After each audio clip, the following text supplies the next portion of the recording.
فرماتے ہیں تبارک الذی بیدہ الملک وہو علی کل شیء قدیر الذی خلق الموت والحیاۃ لیبلوکم ایکم احسن عملا۔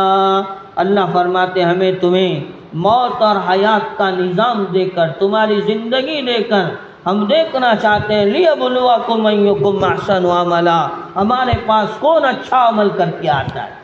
اللہ یہ نہیں دیکھنا چاہتے ہیں ایکم اکثر عملا، کون اچھا موٹا پروا بہترین جانور دے کر آتا ہے، اور اللہ یہ نہیں دیکھنا چاہتے ہیں کہ کون اپنے جانور پر زیادہ قیمت لگاتا ہے، بلکہ اللہ یہ دیکھنا چاہتے ہیں احسن عملا، کہ تمہارا کام کتنا اچھا ہے، تمہارے کام میں کتنا اخلاص ہے، تمہاری قربانی کیسے اخلاص کی تھی، اللہ یہ دیکھنا چاہتے ہیں۔ اللہ تعالیٰ یہ نہیں دیکھنا چاہتے فلاں نے 35 بکرے ذبح کیے، اللہ یہ نہیں دیکھنا چاہتے ایک آدمی نے 7 حصے کے بجائے ایک گائے میں اپنے پورے نام پہ ایک گائے ذبح کی، اللہ یہ دیکھنا نہیں چاہتے، زیادہ کام نہیں دیکھنا چاہتے۔ اللہ تعالیٰ یہ دیکھنا چاہتے ہیں کہ اس کا تھوڑا کام بھی اچھا بنا کہ نہیں بنا، اس کے تھوڑے کام میں اللہ کی رضامندی تھی کہ نہیں تھی، وہ اللہ کو راضی کرنے کے لیے تھوڑا کام کیا ہے یا لوگوں کی شہرت کے لیے کیا ہے، لوگوں میں نام چینی کے لیے کیا ہے، یہ اللہ تعالیٰ نہیں دیکھنا چاہتے، بلکہ اللہ تعالیٰ دیکھنا چاہتے ہیں کہ اس کا عمل بھلے تھوڑا ہو لیکن اللہ کے لیے ہو، اللہ تعالیٰ اسے پسند فرمائے۔ اللہ تبارک و تعالیٰ کا ہم پر بے انتہا فضل ہے، کرم ہے کہ اللہ تبارک و تعالیٰ اپنے بندوں کو بے انتہا پسند فرماتے ہیں اور اپنے بندوں سے بے انتہا محبت فرماتے ہیں اور اپنے بندوں کو ہمیشہ ہمیشہ کامیاب کرنا چاہتے ہیں، جس کے نتائج اللہ تعالیٰ ہمارے آگے ظاہر کرتے رہتے ہیں، اور اللہ تبارک و تعالیٰ ہم سب کو سمجھاتے رہتے ہیں اے میرے بندوں، ہم نے تمہیں کامیاب کر کے اپنی جنت میں بھیجنے کے لیے پیدا فرمایا ہے، تم ہمیشہ اپنی آخرت کی تیاری کرنے کی اور اپنے رب کو راضی کرنے کی اور اپنے آقا حضرت رسول اللہ صلی اللہ علیہ وسلم کو راضی کرنے کی فکر میں لگے رہنا۔ تو اللہ تعالیٰ ہمیں سمجھانا چاہتے، دیکھو تمہارے آگے رمضان کا مبارک مہینہ تھا، تم نے اسے پورا کیا، تو تمہارے آگے ہم نے اپنی طرف سے بدلے کے طور پر عید کے دن اس بات کا اعلان کیا کہ آج کا عید کا دن یعنی رمضان المبارک کے عید کا دن تمہارے لیے بڑی خوشی کا دن ہے، ہم اس کے اندر تمہارے پورے بدلہ دینے کا فیصلہ کرتے ہیں اور تمہیں اپنے گھروں کو کامیابی کا پروانہ دے کر لوٹاتے ہیں۔ تو جیسے ہی رمضان پورا ہو گیا، اب اللہ تبارک و تعالیٰ کی طرف سے ہم سب کے اوپر اور 2 بڑی بڑی عبادتیں لازم کر دی گئیں، ان میں سے ایک سب سے بڑی عبادت جس کو بیت اللہ کا طواف کہا جاتا ہے، اللہ کے گھر کی حاضری کہا جاتا ہے، جس کی ہر مومن بندہ تمنا کرتا ہے کہ زندگی میں ایک مرتبہ صحیح اللہ کے گھر پر ضرور حاضری مجھے ہو جائے، اس کی توفیق اللہ کی طرف سے مجھے مل جائے۔ اور دوسری اللہ کی طرف سے اہم عبادت جس کو قربانی کی عبادت کہا جاتا ہے، اللہ تعالی ہمیں سمجھانا چاہ رہے ہیں کہ دیکھو یہ ساری عبادتیں تمہیں کر کر ہمیں راضی کرنے کی ضرورت ہے، تاکہ ہم تمہارے سے راضی ہو جائیں اور تمہارے سے خوش ہو جائیں اور ہمیں تم کو دنیا اور آخرت میں کامیاب بنائیں۔ یہ حج والی عبادت جس کے اندر انسان کا مال بھی لگتا ہے، جان بھی لگتی ہے، جسم بھی لگتا ہے، وقت بھی لگتا ہے، تو اللہ تعالیٰ ہمیں پوچھنا چاہ رہے ہیں فَبِأَيِّ آلَاءِ رَبِّكُمَا تُكَذِّبَانِ، اے میرے بندوں ہماری اور کن کن نعمتوں کو تم جھٹلاؤ گے؟ کیا مال یہ ہماری نعمت نہیں ہے؟ کیا یہ جسم تمہیں ہماری طرف سے نہیں دیا گیا ہے؟ کیا یہ بڑی بڑی دنیا کی نعمتیں ہم نے تمہیں ہماری طرف سے عطا نہیں فرمائی ہیں؟ تو تم ہماری اور کن کن نعمتوں کو جھٹلاؤ گے؟ اللہ خود فرماتے ہیں وَإِن تَعُدُّوا نِعْمَةَ اللَّهِ لَا تُحْصُوهَا، ہم نے تمہارے اوپر اتنے انعامات کیے ہیں، اگر تم شمار کرنا چاہو تو زندگی میں کبھی بھی شمار نہیں کر سکتے۔ بارش کے قطروں سے زیادہ، درخت کے پتوں سے زیادہ، ہوا کے ذرات سے زیادہ اللہ نے اپنے بندوں پر انعامات برسائے ہیں۔ لیکن ہمیشہ بندہ مشکل و شکایت والا ہوتا ہے اپنے رب سے کہ مجھے کچھ بھی نہیں ملا ہے، میرے آگے والے کو سب کچھ ملا ہے۔ اگر اللہ تبارک و تعالی ہم سے اس کی دی گئی نعمتوں کے بارے میں ایک پانی کے خطرے کا بھی حساب لے لے تو ہماری زندگی خطرے میں آ جائے گی، ہم اللہ کو جواب نہیں دے سکیں گے۔ اللہ کی اتنی زیادہ انگنت نعمتیں ہم پر اتاری گئی ہیں اور انشاءاللہ موت تک اتاری جائیں گی،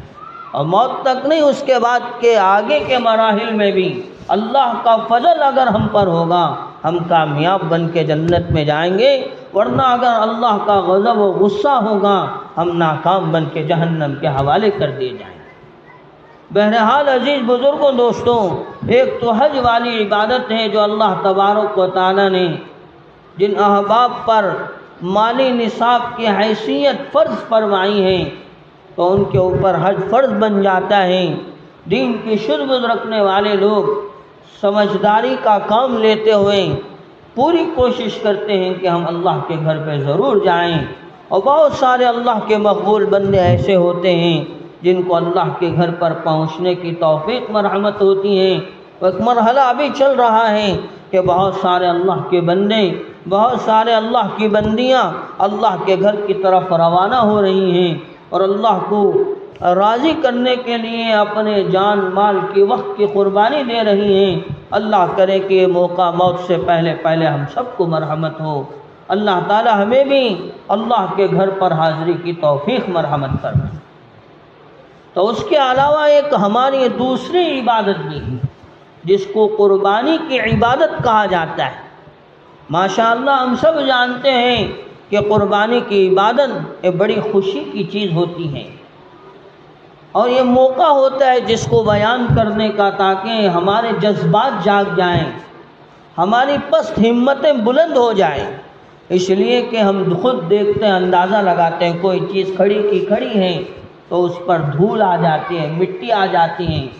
مان لو کہ ایک بہترین نئی کار ابھی شو روم سے نکالی گئی ہے، لیکن اگر اسے روڈ پہ کھڑا کر دیا جائے تو کیا حال ہوتا ہے؟ اس کے اوپر پانی پڑنے کی وجہ سے زنگ لگ جاتا ہے، دھول مٹی پڑنے کی وجہ سے گندی ہو جاتی ہے۔ تو ایسے ہی یہ دنیا کی گندگی کا زنگ انسان کے دلوں پر اثر کرتا ہے۔ دنیا کی گندگی کی دھول انسان کے ہمتوں کو آخرت کے اعتبار سے پست کر دیتی ہے۔ تو اب اللہ کے یہاں جب حکم کیا جاتا ہے کہ اللہ کے بندوں کو اب ایسے ایسے موقعوں پر ایسی قربانی پیش کرنی چاہیے، تو اب ہماری ہمتوں کو اگر بلند کیا جائے، اگر ہمارے جذبات کو اجاگر کیا جائے تو بندہ اللہ کی عبادت کے لیے سر خم تسلیم ہو کر اللہ کو یگانہ جانتے ہوئے اس کے حکم کو ادا کرنے کے لیے تیار ہو جاتا ہے۔ تو یہ قربانی کا مسئلہ آج سے نہیں لیا جا رہا ہے، قربانی کا مسئلہ تو روز اول سے اللہ کی طرف سے انسانیت سے لیا جا رہا ہے، اور جو آدمی اللہ کو راضی کرنے کے لیے جس قسم کی جو کوئی بھی قربانی پیش کرے گا اللہ تعالیٰ اس کی قربانی کو ضرور قبول کرے گا۔ چاہے آدمی معمولی قربانی دے لیکن اخلاص تھا، اللہ کے لیے تھا، اللہ اس کو بھی قبول کرے گا۔ اس کے مقابلے میں آدمی چاہے بڑی سے بڑی قربانی نہیں، اس کے دل میں بے اخلاص تھا، اللہ اس کو بھی قبول فرمائے۔ لیکن آدمی اس کے مقابل میں بڑی سی بڑی قربانی اللہ کے دربار میں پیش کیا مگر اخلاص نہیں تھا تو اسے ذرہ برابر ثواب نہیں دیا جائے گا اور اس کی قربانی کو قبول نہیں کیا جائے گا۔ اور ایسے ہی آدمی چھوٹی سی چھوٹی اپنی حیثیت کے مطابق قربانی پیش کیا مگر اس میں بھی اخلاص نہیں تھا تو وہ بھی قربانی قبول نہیں کی جائے گی، اس لیے کہ چاہے چھوٹی قربانی پیش کی جائے چاہے بڑی قربانی پیش کی جائے ہونا تو اخلاص ہی ہے۔ اللہ کے یہاں اسی کی ضرورت ہے، اس کے بغیر کسی چیز کی ضرورت نہیں۔ کیا اللہ کو ہمارے گوشت کی ضرورت ہے؟ کیا اللہ کو ہمارے ہڈیوں کی ضرورت ہے؟ کیا اللہ کو ہمارے جانور کے خون کی ضرورت ہے؟ اس اللہ کو کسی چیز کی ضرورت نہیں ہے۔ قل هو اللہ احد اللہ الصمد لم یلد ولم یولد ولم یکن لہ کفوا احد۔ اللہ خود اپنی شان بیان کرتے ہیں، کہتے ہیں نہ میں کسی سے پیدا کیا گیا ہوں، نہ میرے سے کوئی پیدا کیا گیا ہے، میں نہ کھاتا ہوں، نہ پیتا ہوں، نہ سونگتا ہوں، میں وہ رب ہوں، مجھے اونگ تک نہیں آتی۔ اور اس اللہ کو کسی چیز کی ضرورت نہیں ہے، بلکہ وہ اللہ دیکھنا چاہتے ہیں میرے بندوں کے دلوں کے اندر میرے عظمت میں، میری قدر میں، میرے نام پر ان کے دلوں کے اندر کتنا اخلاص رکھا گیا۔ اسی لیے میرے اور آپ کے آقا حضرت رسول کریم صلی اللہ علیہ وسلم نے ارشاد فرمایا الناس کلہم ہالکون، پوری کی پوری دنیا ہلاک و برباد ہونے والی، مگر آگے اللہ کے نبی صلی اللہ علیہ وسلم نے ارشاد فرمایا الا العالمون، مگر جاننے والے، علم رکھنے والے کامیاب ہونے والے ہیں۔ ان کو بھی نکیل لگا دی گئی، ان پر بھی یوں کہا گیا کہ والعالمون کلہم ہالکون الا العاملون، بس علم رکھ کر اپنے آپ کو بڑا بنا لینا بھی کامیابی نہیں ہے، مگر اس پر عمل کرنے والے کامیاب ہوں گے۔ پھر عمل کرنے والوں پر بھی نکیل لگا دی گئی والعاملون کلکم ہالکون، اور عمل کرنے والے بھی پورے کے پورے برباد ہونے والے ہیں، مگر آگے بڑھایا گیا الا المخلصون، مگر اخلاص سے عمل کرنے والے کامیاب ہیں۔ اور آگے اللہ کے نبی صلی اللہ علیہ وسلم نے ارشاد فرمایا والمخلصون اکثرهم علی خطرۃ، کہ بہت سارے مخلص لوگ ایسے ہیں جن کے اوپر ہمیشہ خطرہ لگا ہوا ہے، پتہ نہیں کہ ان کا اخلاص کب ان کے دلوں میں ڈگمگا جائے اور وہ اپنے اخلاص سے ریاکاری پر آ جائیں۔ اور اللہ خود فرماتے ہیں تبارک الذی بیدہ الملک وہو علی کل شیء قدیر الذی خلق الموت والحیاۃ لیبلوکم ایکم احسن عملا۔ اللہ فرماتے ہمیں تمہیں موت اور حیات کا نظام دے کر، تمہاری زندگی دے کر ہم دیکھنا چاہتے ہیں لیبلوکم ایکم احسن عملا، ہمارے پاس کون اچھا عمل کر کے آتا ہے۔ اللہ یہ نہیں دیکھنا چاہتے ہیں ایکم اکثر عملا، کون اچھا موٹا پروا بہترین جانور دے کر آتا ہے، اور اللہ یہ نہیں دیکھنا چاہتے ہیں کہ کون اپنے جانور پر زیادہ قیمت لگاتا ہے، بلکہ اللہ یہ دیکھنا چاہتے ہیں احسن عملا، کہ تمہارا کام کتنا اچھا ہے، تمہارے کام میں کتنا اخلاص ہے، تمہاری قربانی کیسے اخلاص کی تھی، اللہ یہ دیکھنا چاہتے ہیں۔ اللہ تعالیٰ یہ نہیں دیکھنا چاہتے فلاں نے 35 بکرے ذبح کیے، اللہ یہ نہیں دیکھنا چاہتے ایک آدمی نے 7 حصے کے بجائے گائے میں اپنے پورے نام پہ ایک گائے ذبح کی، اللہ یہ دیکھنا نہیں چاہتے،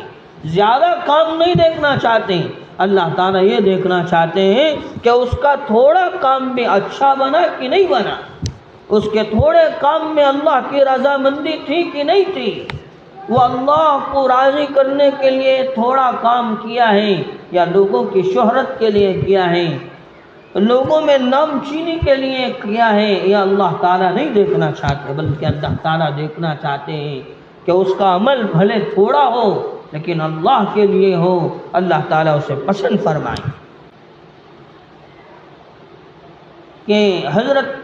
آدم علیہ نبینا علیہ السلام کے 2 بیٹے تھے، ایک کا نام حابل تھا، دوسرے کا نام قابل تھا۔ ایسا کہ میں نے پہلے عرض کیا یہ قربانی کا سلسلہ آج سے نہیں چلا رہا ہے، بلکہ روز اول سے اس کی آواز لگائی جا رہی ہے۔ جو آدمی اخلاص سے قربانی کرتا ہے اللہ تعالیٰ اس کی قربانی کو ضرور قبول فرماتا ہے۔ تو اللہ تعالیٰ نے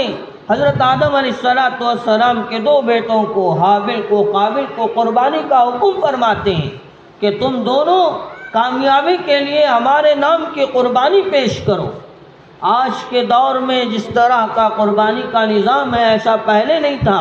پہلے دور میں تو قربانی کا نظام ایسا تھا اللہ کے نام پہ جو چیز صدقہ کی جاتی، جو چیز قربان کی جاتی، وہ ساری چیزوں کو لے جا کر کسی بڑے ٹیلے پر، کسی بڑے پہاڑ پہ رکھنا پڑتا تھا،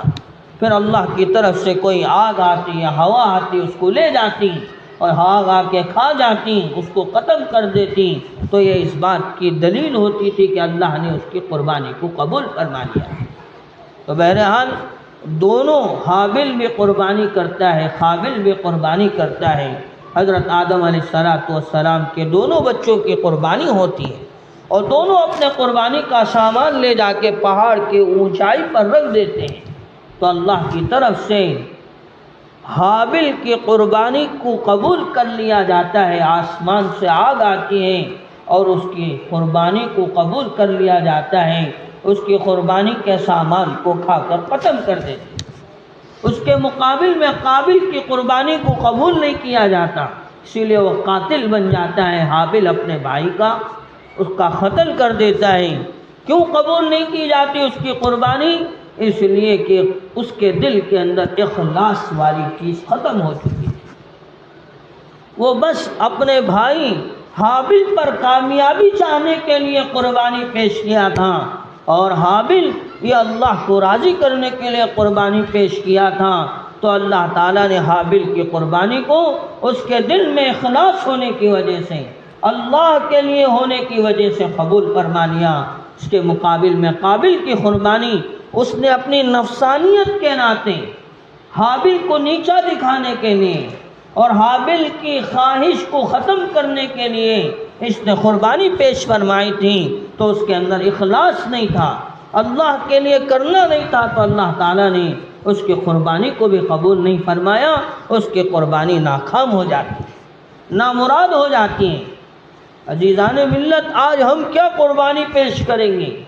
ہمارا تو حال اپنی قربانی کا یہ ہوتا ہے کہ اگر ہم جانور اللہ کے دربار میں قربان کرتے ہیں، سب سے پہلے اچھی اچھی چیزوں پر ہماری نگاہ ہوتی ہے۔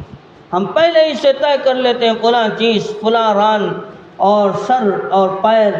اندر کا سامان وغیرہ وغیرہ، ساری چیزیں جو اچھی اچھی ہیں وہ ہم سب سے پہلے رکھ لیں گے۔ پھر اس کے بعد گوشت میں بھی 3 حصے کریں گے۔ ہڈی والا گوشت غریبوں کے لیے کر دیا جائے گا، اور تھوڑا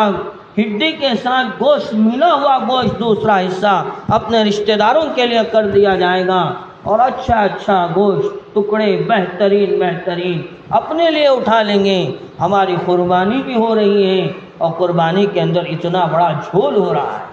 جبکہ حقیقت میں ہونا تو یہ چاہیے تھا کہ ہم قربانی دیتے ہیں اول مرحلے میں اللہ کو راضی کرنے کے لیے، ہم دوسروں کا خیال کرتے ہیں، بعد میں اپنا خیال کرتے ہیں۔ تو ایک تو ہے ہی ہماری ایسے قربانی، مگر اس قربانی میں بھی کتنا بڑا مسئلہ، ہم قربان کرنے سے پہلے آج کل تو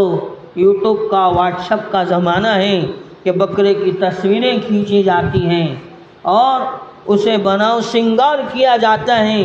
اس کے اوپر رقم کے رنگ چڑھائے جاتے ہیں، اس کی فوٹو کھینچے جاتی ہیں، اور یہاں سے لے کر وہاں تک اس کو پہنچایا جاتا ہے،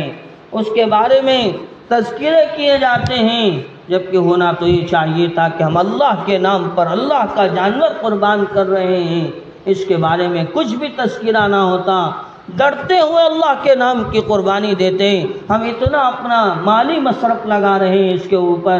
ہم اپنی اتنی قربانی دے رہے ہیں، وقت کی قربانی دے رہے ہیں، جان کی قربانی دے رہے ہیں، مال کی قربانی دے رہے ہیں، اتنا سب کچھ ہونے کے باوجود ہماری قربانی اللہ کے دربار میں قبول ہو جائیں،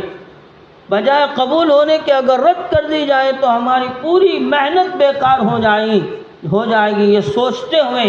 اللہ کے یہاں ڈرتے ہوئے قربانی پیش کرتے ہیں۔ لیکن ہمارا حال تو یہ ہوتا ہے کہ ہم اس کے بارے میں بناؤ سنگار کی راستوں میں لے کر گھومنے کی فکر کرتے ہیں، اور بتاتے ہوئے چلتے ہیں کہ فلاں کا جانور ہے، اس طرح قربان کریں گے۔ یہ ساری چیزیں پہلے سے طے کر لی جاتی ہیں کہ اس وقت جب عالم قیامت قائم کیا جائے گا، ہماری قربانی تو دور کی بات، پہلے دور میں تو اللہ کے نام کو بلند کرنے کے لیے، اسلام کو زندہ کرنے کے لیے اپنے جسم کی قربانی پیش کی جاتی تھی۔ دنیا کی سب سے پہلی شہیدہ حضرت ام سمیہ رضی اللہ تعالی عنہ کل قیامت کے دن اگر اپنی قربانی کو لے کر رب الہی کے دربار میں حاضر ہوگی، اس لیے کہ حدیث پاک میں آتا ہے ہر شہید کو کل قیامت کے دن اسی حال میں اٹھایا جائے گا جس حال میں وہ دنیا کے اندر شہادت پا کے اللہ کو راضی کر کے دنیا سے رخصت ہو گیا تھا۔ تو اگر حضرت سمیہ رضی اللہ تعالی عنہ کو کل قیامت کے دن ان کی اپنی شہادت کی حالت میں کھڑا کیا جائے گا، وہ اپنے جسم کی قربانی کو لے کر حاضر ہوں گے، تو ہماری قربانی ان کے آگے کیا کر پیش کی جا سکے گی؟ ان کی قربانی معمولی قربانی نہیں تھی، وہ اسلام کی شہید عورتوں میں سب سے پہلی شہیدہ حضرت سمیہ رضی اللہ تعالیٰ عنہ تھیں، جنہوں نے اسلام کی بلندی کے لیے، اللہ کے نام کی بلندی کے لیے اپنے جسم کی سب سے پہلے شہادت پائی تھی۔ اور ایسی المناک دردناک شہادت حضرت سمیہ رضی اللہ تعالیٰ عنہ کو نصیب ہوئی، جسے بولتے ہوئے بھی اپنی زبان لڑکھڑاتی ہیں کہ ابو جہل نے دونوں ہاتھوں کو، دونوں پیروں کو رسیوں سے باندھ کر چاروں طرف اونٹ کھڑے کر کے، ان اونٹوں پر رسیوں کو باندھ کر ان اونٹوں کے حوالے حضرت سمیہ رضی اللہ تعالیٰ عنہ کی دونوں پیروں کی رسیوں کو اور دونوں ہاتھوں کی رسیوں کو حوالے کر دیتا ہے، اور ابو جہل حضرت سمیہ رضی اللہ تعالیٰ عنہ کے سینے پہ اپنا قدم رکھ کر حضرت سمیہ سے پوچھتا ہے، اے سمیہ بتا، کیا تمہیں محمد کا دین پسند ہے صلی اللہ علیہ وسلم، یا تمہاری جان تمہیں پسند ہے؟ اگر تم اپنی جان کو پسند کرتی ہو تو یہ تمہارا عبرتناک انجام جو ہونے والا ہے اس سے تمہیں چھٹکارا دے دیا جائے گا۔ اگر تم محمد کے دین کو، رب الہی کے نام کو بلند کرنا پسند کرتی ہو تو تمہاری عبرت کا مقام بنا کر آتی دنیا تک کے لیے عبرت بنا دیا جائے گا۔ اس طرح ابو جہل حضرت سمیہ رضی اللہ تعالیٰ عنہ کے سینے پہ قدم رکھ کر بولتا ہے، قربان جائیے ان اللہ والیوں پر، ان کے دلوں کے اندر ایمان ایسے رچ بس چکا تھا، وہ خود کہا کرتی تھیں کہ جس کے بارے میں کسی بزرگ نے کیا ہی خوب کہا ہے، اگر اس وقت ہم اور آپ ہوتے تو ہمارے ایمان کا خطرہ ہوتا۔ اسی لیے اللہ نے حضرات صحابہ رضی اللہ عنہم جیسی ہستیوں کو حضرت رسول اللہ صلی اللہ علیہ وسلم کا ساتھ دینے کے لیے قبول فرمایا۔ ہم اور آپ ہوتے تو ہمارا ایمان بھی رہنا نہ رہنا مشکل ہو جاتا، لیکن حضرات صحابہ کرام رضی اللہ عنہم اجمعین نے ہر طرح کی قربانی، جانی، مالی، وقتی، جذباتی، جسمانی،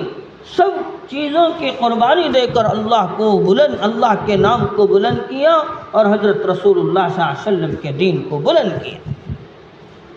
تو جیسے یہ سوال کرتا ہے ابو جہل حضرت سمیہ رضی اللہ تعالیٰ عنہ سے، حضرت سمیہ رضی اللہ تعالیٰ عنہ کا بڑا نرالا جواب ہوتا ہے۔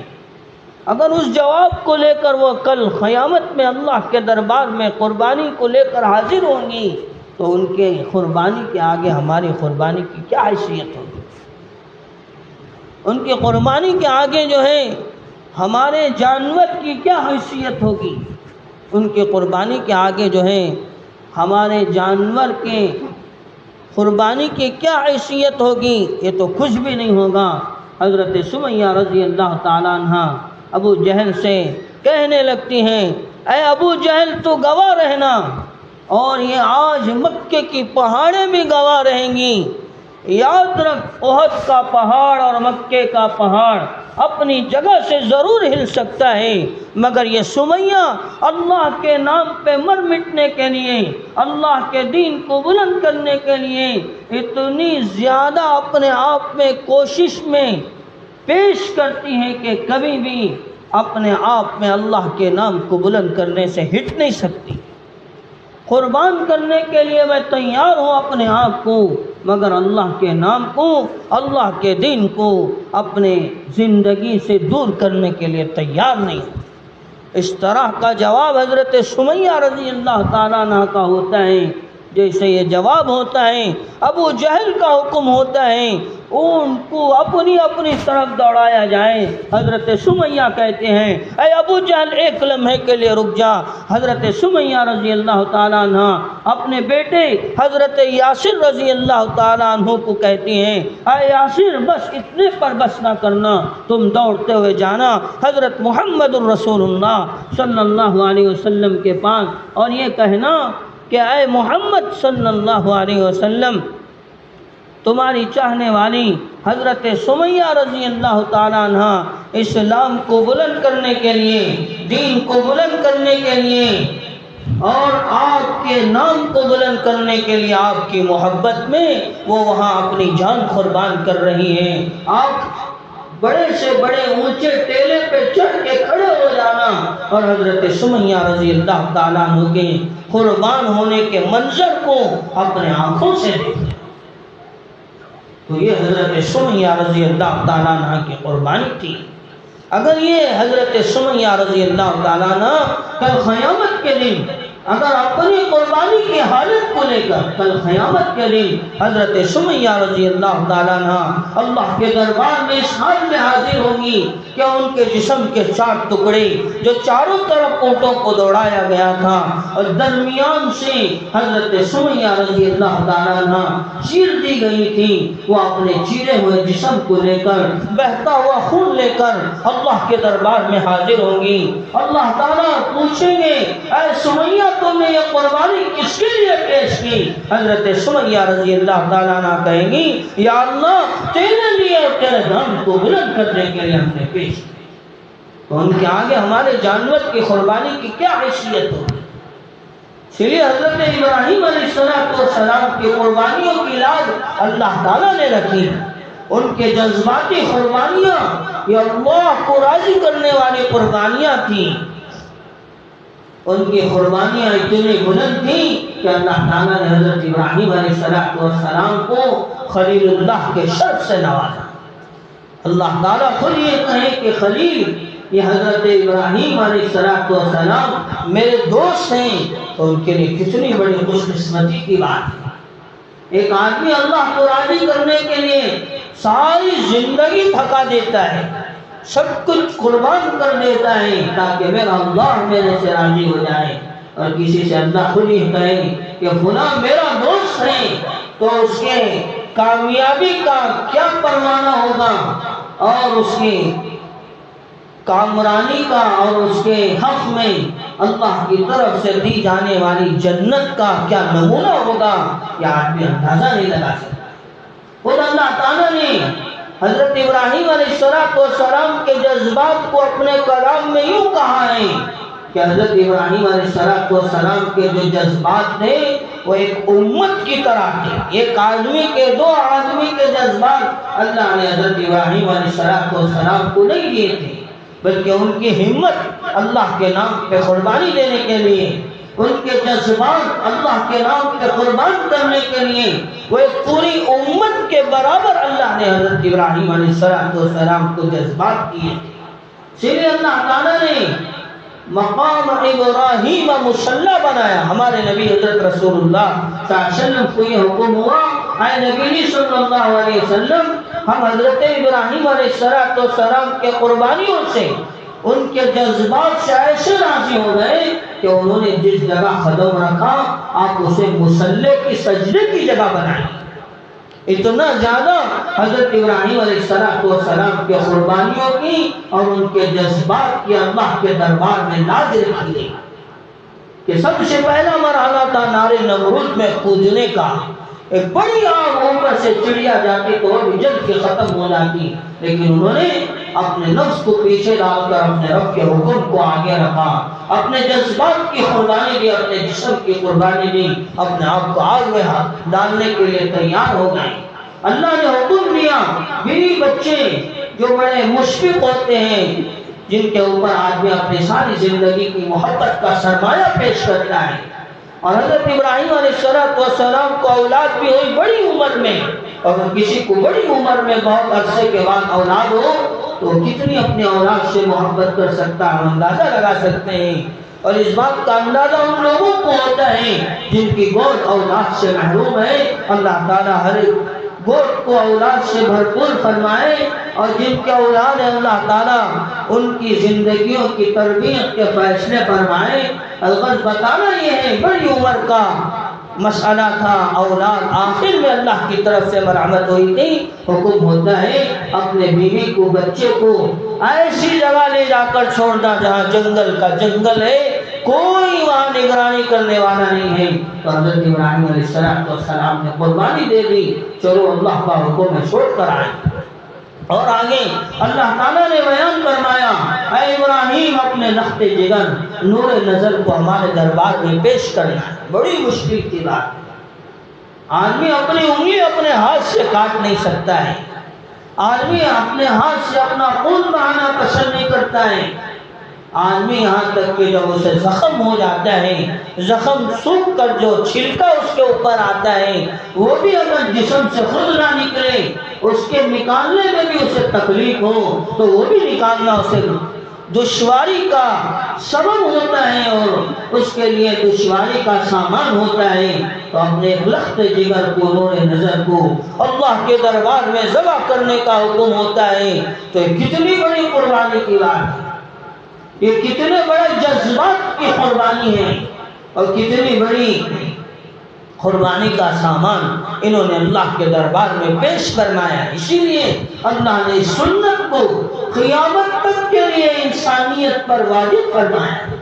کہ اللہ نے جسے معنی کے نصاب بنایا ہے وہ حضرت ابراہیم علیہ السلام کی سنت کو اگر چھوڑ دے تو اس کے ذمہ واجب باقی رہ جائے گا، وہ گنہگار ہو جائے گا، اللہ کے یہاں سے اس پر پکڑ ہوگی۔ وہ اس لیے کہ اس نے واجب ذمہ داری کو ادا نہیں فرمایا،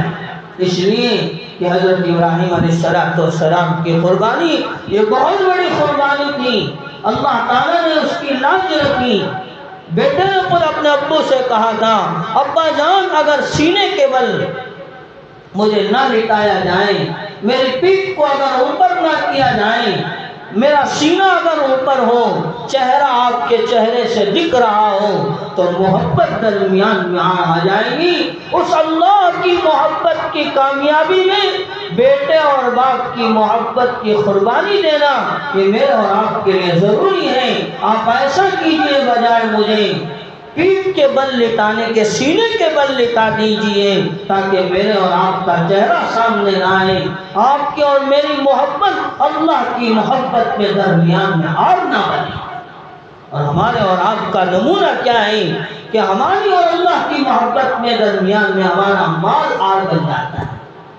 ہم نکالنا نہیں چاہتے اپنے پاس سے، وجوہات تلاش کرتے رہتے ہیں کہ وہاں کتنا ہے، یہاں کتنا ہے،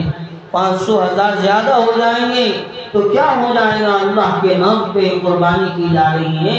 بلکہ یہ فکر کریں مال جائے تو جائے، اللہ ہمارے سے راضی ہو جائے، اللہ کے یہاں ہماری قربانی کامیاب بن جائے، اس بات کو سوچتے ہوئے اللہ کے نام پہ قربانی کرنے کی فکر کریں۔ حضرت ابراہیم علیہ السلام نے اپنی قربانی حضرت اسماعیل علیہ السلام کے نذرانے سے اللہ کو راضی کرنے کے لیے پیش فرمائی تھی، لیکن اللہ تعالیٰ راضی ہو کر دمبا پیش فرمایا تھا، وہ الگ مسئلہ ہے۔ لیکن بتانا یہ ہے کہ یہاں بیٹے کی قربانی کے ساتھ ساتھ جذبات کی، ہمتوں کی بڑی قربانی ہوئی۔ وہی جذبات کو زندہ کرنے کی آج ضرورت ہے کہ ہم جانور کے ساتھ بس جانور کی قربانی نہ کریں، بلکہ جانور وہاں ذبح اگر ہو رہا ہو تو اللہ کو راضی کرنے کے لیے یہاں ہمارے جذبات بھی ذبح ہو رہے ہو، تاکہ ہمارا اللہ ہمارے سے راضی ہو جائے۔ اور جذبات کی قربانی اسی وقت لگے گی جب آدمی اچھے مال کی قربانی دے گا، جب آدمی اچھی قربانی کے لیے اچھا مال لگائے گا اسی وقت آدمی کے جذبات کی بھی قربانی ہوگی۔ ورنہ حضرات صحابہ کرام رضی اللہ عنہ اجمعین کے بچے اپنے والدین کی قربانی کو لے کر اللہ کے دربار میں جب حاضر ہوں گے تو ہماری قربانی کا ہم کیا جواب دیں؟ حضرت نعمان ابن بشیر رضی اللہ تعالیٰ عنہ کے بارے میں آتا ہے کہ حضرت نعمان چھوٹے سے بچے تھے، 6 سال کی عمر تھی، زیادہ عمر نہیں تھی، ان کی والدہ کا انتقال ہو جاتا ہے۔ بچے والدہ کے انتقال ہونے کی وجہ سے ویسے ہی یتیم ہو چکے تھے۔ اب ان کے والد حضرت بشیر رضی اللہ تعالیٰ اعلان کیا جاتا ہے، انفروا خفافا وثقالا، اللہ کے راستے میں نکلو، چاہے بوجھل ہو، ہلکے ہو، موٹے ہو، تندرست ہو، بیمار ہو، مالدار ہو، غریب ہو، ہر حال میں اللہ کے راستے میں نکلنا ہے۔ تو حضرت بشیر رضی اللہ تعالیٰ عنہ جن کے چھوٹے سے بچے 6 سال کی عمر کے، بیوی بھی ان کی انتقال ہو گئی ہے، بچے کی والدہ کا سایہ اس بچے کے سر پر سے اڑ گیا ہے، اب بچے کی نگرانی کی پرورش کی ذمہ داری باپ پر ہے، لیکن یہاں اللہ کا حکم ہے، اللہ کے نام پہ مال کی قربانی دے کر جانور کو قربان کرنا نہیں ہے، بلکہ یہاں تو اللہ کے نام کو بلند کرنے کے لیے اپنے جسم کی قربانی دینا ہے، اپنے جذبات کی قربانی دینا ہے۔ حضرت نعمان بن بشیر رضی اللہ تعالیٰ اب تیاری کرتے ہیں اپنے چھوٹے سے بچے کو چھوڑ کر اللہ کے راستے میں نکلنے کی۔ ایک طرف بچے کی محبت ہے، ایک طرف اللہ کی محبت ہے، ایک طرف بچے کی نگرانی ہے، دوسری طرف میرے اور آپ کے آقا حضرت رسول اللہ صلی اللہ علیہ وسلم کے دین کو زندہ کرنے کی نگرانی کی فکر ہے۔ اگر آج ہم نے قربانی نہیں دی تو ہمارے نبی حضرت رسول اللہ صلی اللہ علیہ وسلم کا دین آگے والوں تک نہیں پہنچے گا، یہی کا یہی رہ جائے گا۔ آج اللہ کی محبت میں بیٹے کی محبت کو چھوڑنا پڑے گا، اللہ کے دین کی، حضرت رسول اللہ صلی اللہ علیہ وسلم کے دین کی نگرانی میں اپنے بچے کی نگرانی کو چھوڑنا پڑے گا۔ بتاؤ کیا پسند کریں گے؟ اس کو پسند کریں گے، اس کو پسند کریں گے؟ حضرات صحابہ وہ تھے جن کا ایمان پہاڑوں سے مضبوط تھا، سمندروں سے گہرا تھا، ہواؤں کی طغیانی سے بلند تھا، تو انہوں نے یہ طے کیا کہ اللہ کی محبت کو سامنے رکھیں گے، اللہ کے دین کی نگرانی کو سامنے رکھیں گے اور اپنے آپ کو اللہ کے نام پہ پیش کریں گے۔ تو ہوتا یہ ہے، حضرت بشیر رضی اللہ تعالیٰ اپنے یتیم بچے کو کسی کے حوالے کر کے اللہ کی محبت میں اللہ کے نام کو بلند کرنے کے لیے نکل جاتے ہیں۔ اللہ کی طرف سے انعام یہ ہوتا ہے کہ جنگ فتح یابی میں کامیاب ہوتی ہے اور حضرت صحابہ کرام رضی اللہ تعالیٰ عنہ مجمعین کامیاب ہو کر واپس مدینہ ہونے لگتے ہیں۔ سب سے پہلے ایک جماعت آتی ہے، حضرت نعمان رضی اللہ تعالیٰ چھوٹے سے بچے ایک بڑے ٹیلے پہ مٹی کے کھڑے ہو کر دیکھنے لگتے ہیں۔ ایک جماعت مدینے کے اندر آ گئی، میرے ابو اس جماعت میں کہیں حضرت بشیر رضی اللہ تعالیٰ نظر نہیں آتے۔ پھر جیسے ایک جماعت آ جاتی ہے، بیٹا سوچنے لگتا ہے حضرت نعمان رضی اللہ تعالیٰ ہو سکتا ہے دوسری جماعت جو مدینے میں آئے گی اس جماعت میں میرے ابو ہوں گے۔ تو حضرت نعمان رضی اللہ تعالیٰ ٹیلے پہ کھڑے ہو کر دوسری جماعت کا انتظام کرتے ہیں۔ دوسری جماعت بھی مدینے کے اندر تشریف لاتی ہیں، لیکن دوسری جماعت میں بھی ان کے ابو نظر نہیں آتے۔ پھر تھوڑی دیر اور گزر جاتے، یہ سوچتے ہیں حضرت بشیر رضی اللہ عنہ، حضرت نعمان رضی اللہ تعالیٰ چلو تیسری جماعت میں میرے ابو آ جائیں گے، یہ سوچتے اور ٹیلے پہ کھڑے ہو کے انتظار کرتے ہیں۔ تو تیسری جماعت میں بھی ابو کو نہیں پاتے، دوڑتے ہوئے حضرت رسول اللہ صلی اللہ علیہ وسلم کے پاس آتے ہیں، لپٹنا چاہتے ہیں۔ وہ چھوٹے سے بچے تھے، پاؤں کو لپٹ لیتے ہیں اور اللہ کے نبی صلی اللہ علیہ وسلم سے کہنے لگتے ہیں، الا اخبرکم یا نبی اللہ صلی اللہ علیہ وسلم من ابانا، اے نبی جی صلی اللہ علیہ وسلم آپ میرے ابو کے بارے میں خبر دیجیے۔ پہلی جماعت آ گئی، میرے ابو کو میں نے نہیں پایا، دوسری جماعت آ گئی، میرے ابو کو میں نے نہیں پایا، تیسری جماعت آ گئی، میں نے میرے ابو کو نہیں پایا۔ رسول اللہ صلی اللہ علیہ وسلم سمجھ جاتے ہیں کہ حضرت نعمان کو معلوم ہو گیا ہے کہ ان کے ابا شہید ہو چکے۔ اللہ کے نبی صلی اللہ علیہ وسلم جیسے ہی حضرت نعمان پیروں سے لپٹ جاتے ہیں، اپنا چہرہ ادھر موڑ لیتے ہیں پہلی مرتبہ میں کہ میں کیا اس چھوٹے بچے کو اس کے باپ کی شہادت کے بارے میں بتاؤں۔ پھر بچہ ادھر سے گھومتا ہوا ادھر آ کر لپٹ لیتا ہے اور پوچھتا ہے نبی جی صلی اللہ علیہ وسلم آپ بتائیے میرے ابو کا کیا حال ہے؟ تو اللہ کے نبی صلی اللہ علیہ وسلم ادھر کو گھوم جاتے ہیں۔ پھر حضرت نعمان رضی اللہ تعالیٰ ادھر سے آ کر لپٹ لیتے اور پوچھتے ہیں نبی صلی اللہ علیہ وسلم بتائیے میرے ابو کے بارے میں کیا حال ہے؟ اللہ کے نبی صلی اللہ علیہ وسلم حضرت نعمان رضی اللہ تعالیٰ عنہ پر ہاتھ رکھ کر حضرت نعمان رضی اللہ عنہ کو تسلی دیتے ہوئے کہتے ہیں اے نعمان کیا تجھے بات پسند نہیں ہے تیرا باپ حضرت محمد رسول اللہ صلی اللہ علیہ وسلم ہو جائیں؟ اے نعمان کیا تجھے پسند نہیں تیری ماں حضرت امی عائشہ صدیقہ رضی اللہ تعالیٰ عنہ بن جائے؟ تو اگر وہ بچہ حضرت نعمان رضی اللہ تعالیٰ عنہ کو کل قیامت کے دن اپنی یتیمی کی حالت کو لے کر اپنے باپ کی شہادت کو لے کر اللہ کے دربار میں قربانی کا سرمایہ پیش کرے گا،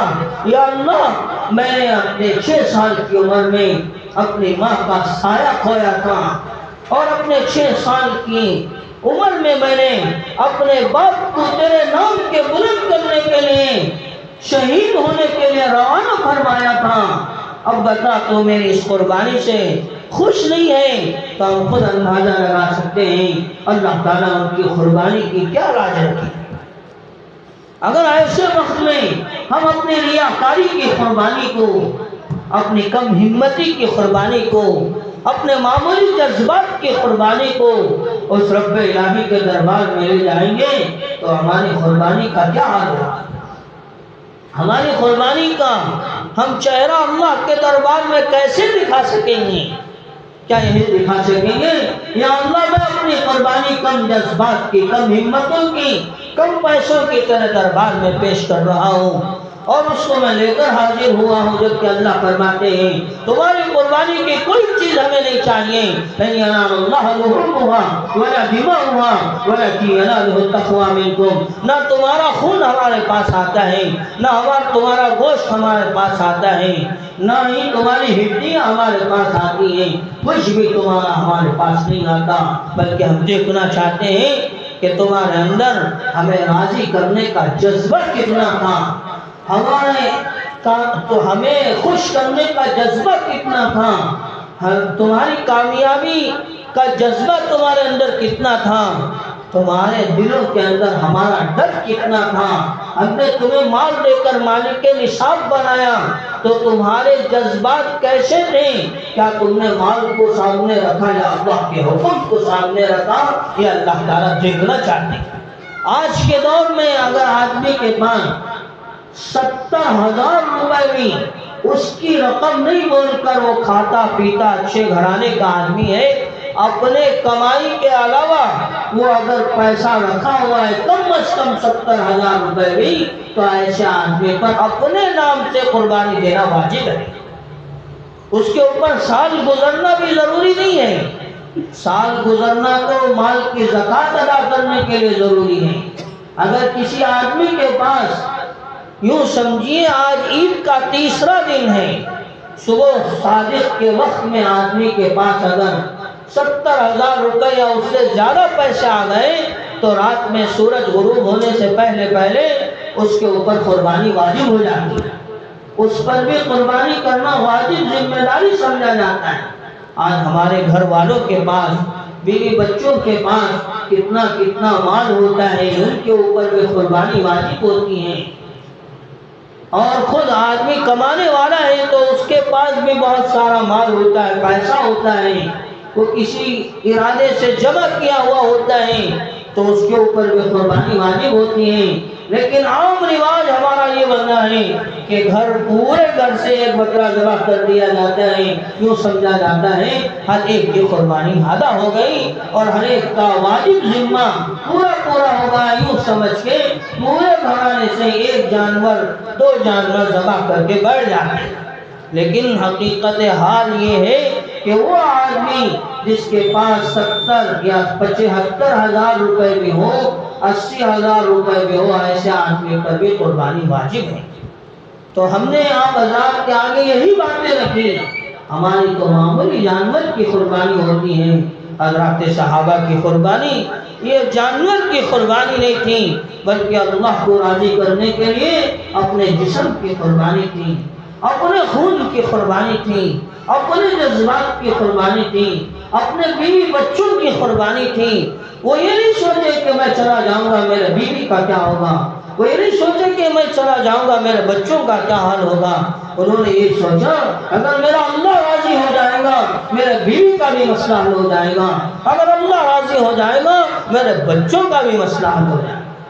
اگر ہم بھی اللہ کو راضی کرنے کے لیے اپنے پیسوں کا مسئلہ نہیں سوچیں گے، اللہ تعالیٰ ضرور برکت دیں گے، اللہ تعالیٰ ضرور اور ترقیات سے مالا مال کریں گے۔ اگر اس کے بجائے ہم جمانے کی امید میں اللہ کو ناراض کر لیں گے، پتہ نہیں مال کہاں سے آئے گا کہاں جائے گا اس کی خبر تک نہیں ہوگی، آدمی افسوس کے ہاتھ ملتا رہ جائے۔ آج انٹرنیٹ کا زمانہ چل رہا ہے، معلوم ہے ہم سب کو اس بات کی خبریں، بہت زیادہ فراڈ چل رہا ہے، ایسے 2-2 سیکنڈ میں لوگوں کے پیسے اچک لیے جا رہے ہیں، آدمی کو اندازہ تک نہیں ہو رہا ہے کہ کسی آدمی کے 60,000 اڑا لیے گئے، کسی آدمی کے 1 لاکھ اڑا لیے گئے، کسی آدمی کے 50,000 اڑا لیے گئے، ایسا فراڈ چل رہا۔ بتاؤ یہ تو آدمی کی کمائی کب ہوگا؟ جب اس مال کی زکوٰۃ نہیں ادا کی جائے گی، جب اس مال کی قربانی ادا نہیں کی جائے گی، پتہ نہیں مال کہاں سے آئے گا کہاں چلا جائے گا۔ آدمی ان پیسوں کو دیکھے گا 60,000 میں سے کم ہو جائے گا، آدمی ان پیسوں کو دیکھے گا 1 لاکھ میں سے کم ہو جائے گا، آدمی ان پیسوں کو دیکھے گا 5 لاکھ میں سے کم ہو جائے گا۔ جب پورے کے پورے اچک لیے جائیں گے تو آدمی اپنے کفے 10 ملتا رہ جائے گا، افسوس کرتا رہ جائے گا، کاش مال کی زکوٰۃ ادا کر دیتا، اللہ تعالیٰ ان ساری چیزوں سے میرے مال کی حفاظت کرتا۔ آدمی یہ سوچے گا اس وقت کاش قربانی ادا کر دیتا، چند پیسوں کی صحیح، اس میں اللہ بھی راضی ہو جاتا اور میرے مال کی حفاظت ہو جاتی۔ اور آج تو ایسا نیا فراڈ چل رہا ہے، ایک تو یوں کہا جا رہا ہے کہ فلاں آدمی ہے جس نے کچھ سخاوت کی اور اس کا ویڈیو بنا دیا گیا، اب دوسرے لوگ اس ویڈیو کا غلط استعمال کر کے یوں کر رہے ہیں کہ دیکھو ہم بھی تمہاری مدد کریں گے، آپ ہمارے سے واٹس ایپ میں لنک کیجئے۔ تو جیسے واٹس ایپ میں لنک ہوتی ہیں کہ مدد کرنے والا کوئی اور تھا اور فراڈ کرنے والا کوئی اور ہے، وہ یوں کہتا ہے ہم فلاں ملک میں ہیں، ہم وہاں سے آپ کو آپ کی مدد کے لیے اتنا پیسہ ضرور بھیجیں گے، لیکن پیسہ بھیجنے کے لیے ٹیکس کٹ ہوگا، تو اس کے لیے آپ کو سب سے پہلے 5,000 روپے ہمارے اکاؤنٹ پہ ٹرانسفر کرنا پڑیں گے، وہ آپ کے ٹیکس ہوں گے، پھر 50,000 روپے ہم آپ کو ڈالیں گے۔ تو جیسے آدمی 50,000 کی خوش فہمی میں اپنے 5,000 ڈالتا ہے، وہ ویسے انا للہ و انا الیہ راجعون ہو جاتے، ختم ہو جاتے۔ یہ سب کب ہوگا مال کا نقصان؟ جب ہم اللہ کو راضی نہیں کریں گے، اللہ کے احکام کی پاسداری نہیں کریں گے، اللہ کے حکم کو معمولی سمجھیں گے اور اس کو ہلکا پھلکا سمجھ کے چھوڑ دیں گے، اور اپنے آپ کو بڑا تیر مارکا سمجھ کر اپنے مال کی حفاظت کے لیے تجوروں کی تجوریاں ریڈی کریں گے، لیکن اللہ کا حکم ہوگا ایسے مسائل کھڑے کیے جائیں گے، ایسے مسائل کھڑے کیے جائیں گے، آدمی کبھی 10 ملتا رہ جائے گا، اس کا مال آن کی آن میں اس کے پاس سے چھین لیا جائے۔ اس لیے حضرات صحابہ کرام کی قربانیوں کو اپنے آگے رکھیں، حضرات صحابہ کرام کے جذبات کو ہمارے آگے رکھیں۔ ہم بھی انہی کی امت میں سے ہیں، ہم بھی حضرت رسول اللہ صلی اللہ علیہ وسلم کا نام لینے والے ہیں، ہم بھی حضرت رسول اللہ صلی اللہ علیہ وسلم کے نام کے ترانے گنگنانے والے ہیں، ہم بھی کل قیامت کے دن حضرت رسول اللہ صلی اللہ علیہ وسلم کی شفاعت کے حقدار بننے والے ہیں، ان کے ہاتھوں سے آب کوثر پینے والے ہیں اور ان کا دامن پکڑ کے جنت میں جانے والے ہیں۔ تو یہ ساری چیزیں ہمارے ساتھ بھی لگی ہوئی ہیں کہ ہم بھی اپنے جذبات کو قربان کر کے، اپنے مال کی قربانی دے کر اللہ کو راضی کرنے کے لیے اچھے سے اچھا عمدہ جانور اللہ کے نام پہ قربان کرنے کے لیے خریدیں، اس کو اپنی طرف مائل کریں، اس سے محبت کریں، اپنے ہاتھوں سے اسے کھلائے پلائے، اس کی نگرانی کریں، لیکن اسے بناؤ سنگار کر کے اخلاص کے مرحلے کو ختم کر کے ریاکاری پر نہ آئے، اور گلی گلی میں مت لے کر چلیں اور یوں نہ پیش کرے کہ فلاں کا جانور ہے اتنا اچھا ہے اب اس کی قربانی کریں گے، لوگ دیکھ کر کیا کریں گے؟ اور جی ٹھیک ہے ادھا ہی بولیں گے، اور اس کی زیادہ سے زیادہ فوٹوگرافی نہ کریں اور اس کو زیادہ سے زیادہ واٹس ایپ پر شیئر کر کے اس بات کی گواہی نہ پیش کرے کہ ہم اتنا اچھا عمدہ جانور اللہ کے نام پہ قربان کر رہے ہیں، ایسا نہ کریں، بلکہ اخلاص کو چھپی جانے والی چیز ہوتی ہے۔ اگر وہ چھپایا نہیں گیا تو اخلاص کا نہ ہو تو ریاکاری ہو جائے گی۔ اگر ہم نے 1,00,000 کا بھی جانور اللہ کے نام پہ دیا مگر ہمارے دلوں کے اندر ریاکاری کا چارانہ بھی آ گیا تو سمجھو ہمارے پورے 1,00,000 کی قربانی پانی کے حوالے ہو جائے گی۔ اللہ تعالیٰ اس قربانی کی تھوڑی برابر بھی لاج نہیں رکھیں گے، کیوں کہیں گے تو نے جن لوگوں کو دکھانے کے لیے قربانی کیا انہی سے تیرا ثواب حاصل کر دے۔ تو آدمی کہاں اپنی طرف سے دوسروں کو ثواب دے گا؟ کل قیامت کا دن تو ہوگا، یوم یفر المرء من اخیہ وامہ وابیہ وصاحبتہ وبنیہ لکل امرئ منہم یومئذ شأن یغنیہ۔ پیدا کرنے والا باپ اپنے بچے سے بھاگے گا کہ میرا اپنا بچہ کہیں میرے سے ایک نیکی نہ مانگ لے۔ باپ کی نگرانی کرنے والا بچہ اپنے باپ سے دور بھاگے گا کہ کہیں میرا باپ میرے سے ایک نیکی نہ مانگے۔ پیدا کرنے والی ماں اپنی بیٹی سے دور بھاگے گی، ساری زندگی محبت کرنے والی بیٹی اپنی ماں سے دور بھاگے گی کہ کہیں میری ماں میرے سے ایک نیکی نہ لے لے، میرے ترازو میں ایک نیکی کم نہ ہو جائے اور میں بجائے کامیاب ہونے کے ناکام ہو جاؤں۔ لوگ ہمیں کیا دیں گے؟ زیادہ سے زیادہ یہی کہیں گے کہ بھائی بڑا اچھا عمدہ جانور آپ نے ذبح کیا، بلکہ اللہ خود کہتے ہیں فَمَن يَعْمَلْ مِثْقَالَ ذَرَّةٍ خَيْرًا يَرَهُ وَمَن يَعْمَلْ مِثْقَالَ ذَرَّةٍ شَرًّا يَرَهُ۔ کل قیامت کا دن وہ ہوگا، لوگ ہمیں کیا عزت دیں گے، لوگ ہماری قربانی کے بارے میں کیا کہیں گے؟ اللہ خود کہتے ہیں وہ تنکا، وہ ذرہ جو سورج کی کرنوں سے باہر ظاہر ہوتا ہے، اگر تم نے دنیا میں اس کے برابر بھی نیکی کی ہے کل قیامت کے دن اس ذرے کے برابر بھی تمہیں ثواب دیا جائے گا، اس ذرے کے برابر بھی تمہاری لاج رکھی جائے گی، اس ذرے کے برابر بھی تمہیں کامیابی کا پروانہ دیا جائے گا۔ اور یہاں تک کہ اللہ تعالیٰ نے فرمایا ہے کہ اگر آدمی نیکی کرے آسمانوں کی بلندی پر، اگر آدمی نیکی کرے زمین کی گہرائیوں میں، اگر آدمی نیکی کرے پہاڑ کی اونچائیوں پر، اگر آدمی نیکی کرے سمندر کی گہرائیوں میں، اللہ فرماتے ہیں علیم بذات الصدور، وہ نیکیاں تو کیا نیکیاں ہیں، تمہارے دل کے اندر جو نیکی کا جذبہ آئے گا ہم اس کا بھی ثواب تمہیں برآمد فرمائیں۔ تو ہم کیا لوگوں کو دکھانے کے لیے نیکی کریں گے؟ تو اس کے لیے اخلاص کے پہلو کو اپنے آگے رکھیں، اللہ کو راضی کرنے کی فکر کریں۔ آج ہیں کل رہیں گے نہیں رہیں گے پتہ نہیں، آج ہیں کل ہماری زندگی باقی رہے گی نہیں رہے گی معلوم نہیں۔ یہ ساری زندگی اعمال بنانے کی جگہ ہے، خبر اللہ تعالیٰ ہمیں پھل کھانے کی جگہ کے اعتبار سے مرحمت فرمائے۔ اگر لوگوں کی ریاکاری ہمارے مال کی اور ہمارے جانور کی قربانی میں آ جائیں گی تو بس لوگوں کے حوالے ہم کر دیے جائیں گے، اللہ کی طرف سے ہم انعام سے محروم کر دیے جائیں گے۔ اس لیے درخواست یہ ہے، اللہ کے نبی صلی اللہ علیہ وسلم نے بھی عمدہ سے عمدہ جانور اللہ کے دربار میں قربان فرمایا ہے۔ اگر حیثیت ہے تو ایک کے بجائے 2 جانور قربان کرے، 3 قربان کرے، اس کا منع نہیں ہے، لیکن جہاں تک ہو سکے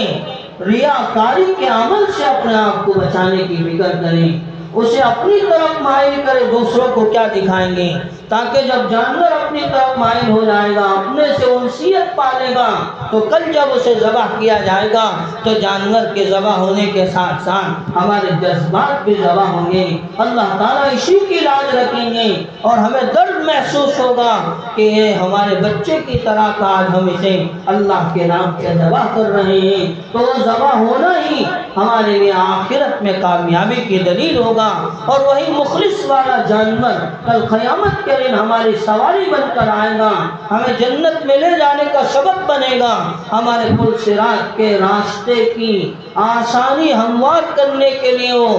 سواری کا کام دے گا، اور اس کے ایک ایک بال کے بدلے میں اللہ تعالیٰ ہمیں ایک ایک نیکی مرحمت فرمائیں گے۔ یہاں تک کہ حدیث پاک میں آتا ہے وہ جو کھر ہوتا ہے جسے پیر کے نیچے اگا جاتا ہے اس کو کھر کہتے ہیں، اسے ہر آدمی بیکار سمجھ کے پھینک دیتا ہے، جو کسی کے کام تک نہیں آتا، اللہ تعالیٰ اس کھر کا بھی ہمیں ثواب نصیب فرمائیں گے اگر ہمارے قربانی میں اخلاص شامل ہو جائے۔ اگر ہماری قربانی میں اخلاص نہیں آئے گا، ریاکاری آ جائے گی۔ اگر ہم اللہ کے حکم کو آگے نہیں رکھیں گے، پیسوں کو آگے رکھیں گے، تو ہوگا یہ پیسے تو جائیں گے اللہ کے حکم کو معمولی سمجھنے کی وجہ سے۔ اور دوسری چیز یہ ہے کہ ہماری قربانی میں اگر ریاکاری آ جائے گی تو قربانی بھی پسند نہیں کی جائے گی، وہ ہمارے منہ پہ کالے کپڑے میں لپیٹ کے مار دی جائے گی کہ تم نے اللہ کو راضی کرنے کے لیے کام نہیں کیا ہے، اب یہ تمہاری قربانی تمہاری ہی حوالے ہے۔ جیسے